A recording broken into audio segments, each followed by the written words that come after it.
বিসমিল্লাহির রহমানির রহিম। আসসালামু আলাইকুম রহমতুল্লাহি ওয়া বারাকাতুহু। সমস্ত প্রশংসা একমাত্র আল্লাহ তাআলার জন্য।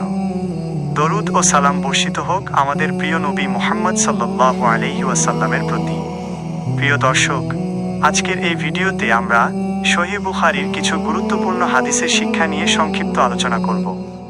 রাসূলুল্লাহ সাল্লাল্লাহু আলাইহি ওয়াসাল্লামের প্রতিটি হাদিস আমাদের জীবনের জন্য এক একটি আলোকবর্তিকা। যারা এই হাদিসগুলো বুঝে, শিখে এবং আমল করে তারা দুনিয়া ও আখিরাতে সফলতা লাভ করবে ইনশাআল্লাহ। রাসূলুল্লাহ সাল্লাল্লাহু আলাইহি ওয়াসাল্লাম আমাদের শিক্ষা দিয়েছেন যে প্রতিটি কাজের মূল্য নির্ভর করে নিয়তের ওপর।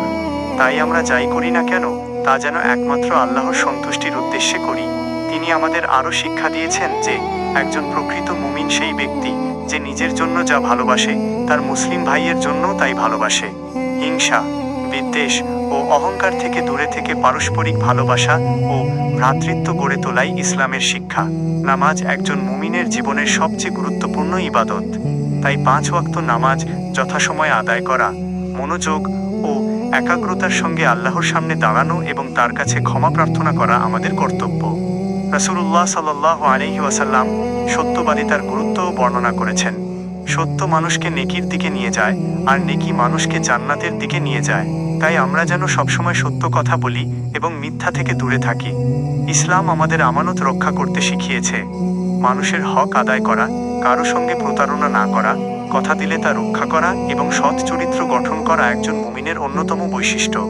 প্রিয় ভাই ও বোনেরা, এই পৃথিবীর জীবন খুবই অল্প সময়ের।